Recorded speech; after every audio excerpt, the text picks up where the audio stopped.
One of my previous work projects was to create a system that automatically finds action items in the transcripts of meetings.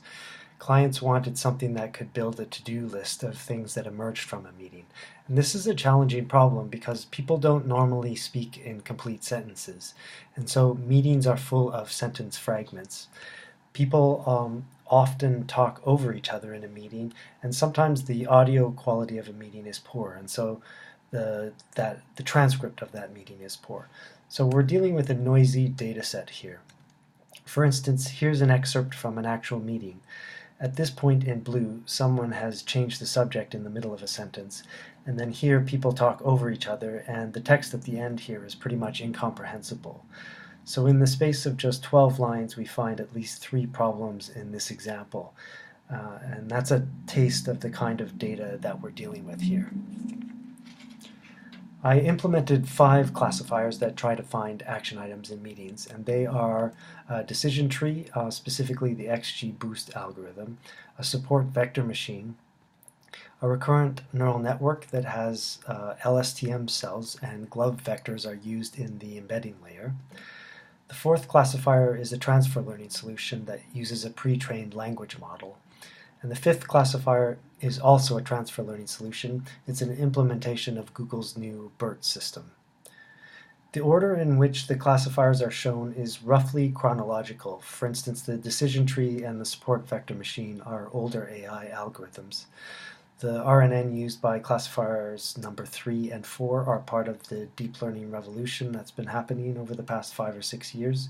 And Google's BERT system is recent and pretty cutting edge.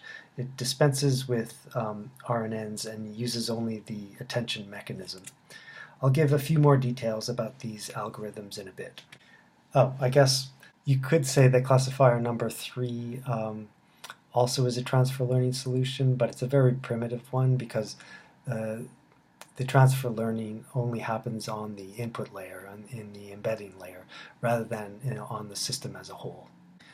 I got the data to train the classifier from transcripts of actual meetings, and these meetings were transcribed by people rather than by a speech-to-text system. When I was working on this project, I only had a week to create the data set, and on average I found about 200 action items per day. So the training set is a balanced set of 1,700 examples, half of which are action items and half of which aren't. The development set contains 300 examples, and the test set contains 185 items. So that's not a lot of data to work with. Now I'll briefly describe how each of the classifiers works. Each node in the decision tree asks a yes or no question. And in this tree, if the answer is yes, we follow down the left branch, and if the answer is no, we go right. The green texts are action items, and red texts aren't. So let's look at an example. This decision tree says that if a text contains the word will and the word I, then the text is an action item. Whereas if a text does not contain the word will, but contains the words be and like, then the text isn't an action item. One of the great things about decision trees is that they're interpretable. You can see how they come to a decision. For instance, after training the decision tree classifier, I was able to see which words the tree found most useful for distinguishing between action and not action items.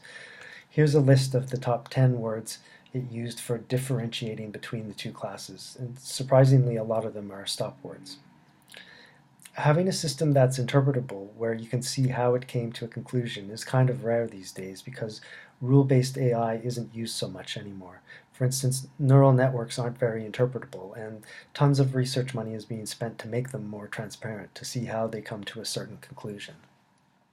The second classifier is a support vector machine, and it tries to find the widest road between the positive and negative examples in the data set.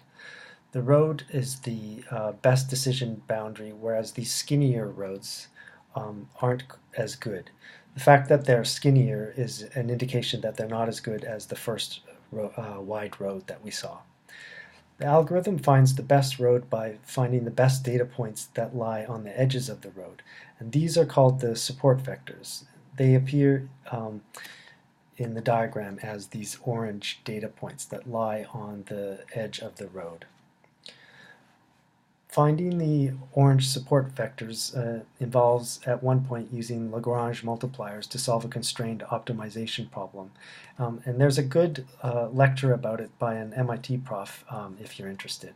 Patrick Winston is his name. So the decision tree and the SVM are bag-of-word solutions, which means that they don't care about word order in a sentence. So they would consider the following sentences identical. The cat killed the fish killed the cat, and killed the fish cat. And the decision tree and SVM I implemented take one-hot vectors in as their input. To create the one-hot vectors, I first of all found the top 500 most frequently occurring words in the action and not action items. And these 500 words will act as our vocabulary. For a single utterance, I create a vector of 500 zeros, and each zero corresponds to a word in the vocabulary. So here is the list of vocabulary words. Here's the 500-dimensional one-hot vector. Well, it's a zero vector right now. And this is an example of a meeting utterance. If you were working on the ship of the line in the 18th century, maybe this is an action item that the captain gave you at a stand-up meeting in the morning. Have the mutineers seized up at the forward gangway and given 12 dozen of the cat. So you go through each word in an utterance and you see if it occurs in the vocabulary. If it does, it gets a 1 put next to it in the position for that word. Put a 1 in the vector, the one-hot vector for that utterance. And so we continue along. The appears in the utterance. We look it up in the vocabulary, and it does occur in the vocabulary, and we increment the 0 to a 1 here to reflect that the appears in that utterance. Mutineers also shows up, and it gets a 1. Now, if you come across a word like seized in your utterance, which doesn't occur in the vocabulary, then it's just ignored because there's no entry for it in the vector that we create.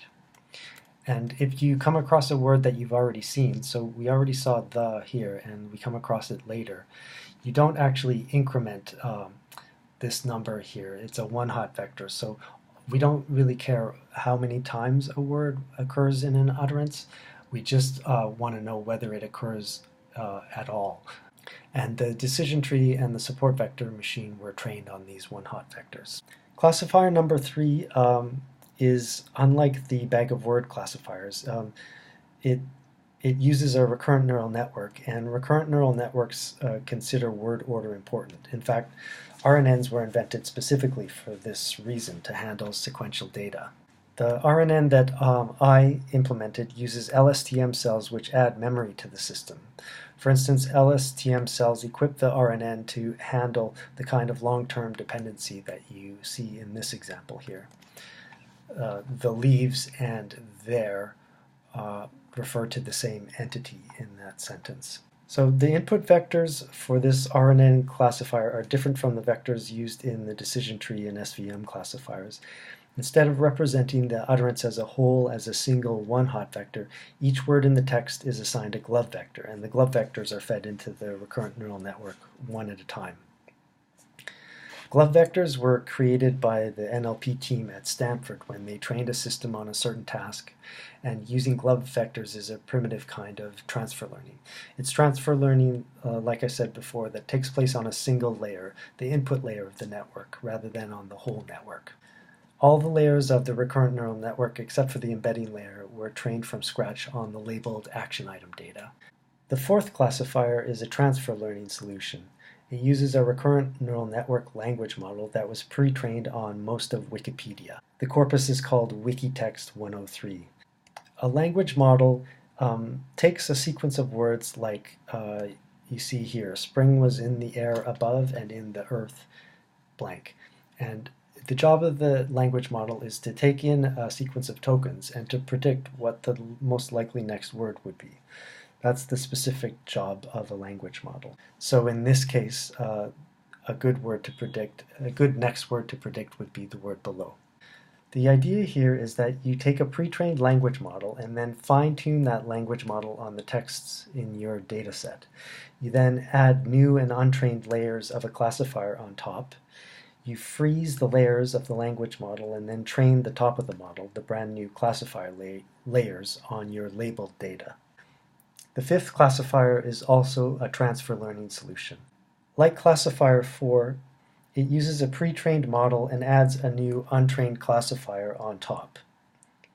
But it differs in some really important ways. For one thing, it's trained on more data, but so in this case, Wikipedia and book corpus, which consists of something like 11,000, 11,000 books. But most importantly, BERT is trained in a different way than a normal language model. Language models are trained in a left to right way. The language model is only allowed to look at words that occur to the left in order to predict a given word. But BERT is trained to do masked language modeling. That means the word to predict isn't at the end of a sequence of tokens, but is somewhere in the middle of a sentence. And BERT is allowed to look both left and right when trying to predict what the missing word might be. In this way, it has a better understanding of the English language than a strictly left to right model does. This is what the attention mechanism is about. The system learns to pay more attention to certain words in the sentence when trying to make a prediction. For this reason, language models are called unidirectional, whereas BERT is considered fully bidirectional. The authors of the paper, the BERT paper, say it's this looking left and right attention mechanism that makes BERT so special. BERT also differs from classifier number 4 in that it doesn't use an RNN. The Attention is All You Need paper from 2014 showed that you don't need to use a recurrent neural network to handle sequential data like text. All you need is the attention mechanism. So the days of the recurrent neural network are probably numbered. Like we did for classifier number 4, we add untrained layers of a classifier to the top of the pre-trained BERT model and then train the system on our labeled data.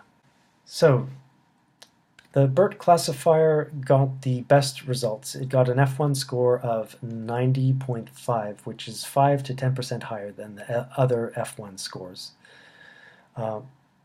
The worst classifier was the recurrent neural network that was trained from scratch.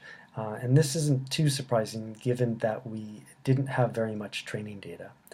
The two bag of words solutions, so the decision tree and the support vector machine, did surprisingly well. They got 85 to 86% precision, 84 and 85 as F1 scores. In fact, the more modern transfer learning solution number 1, which uses a pre-trained language model, didn't perform better than these older AI methods. But of all of them, Google's BERT system did the best. Thanks for watching.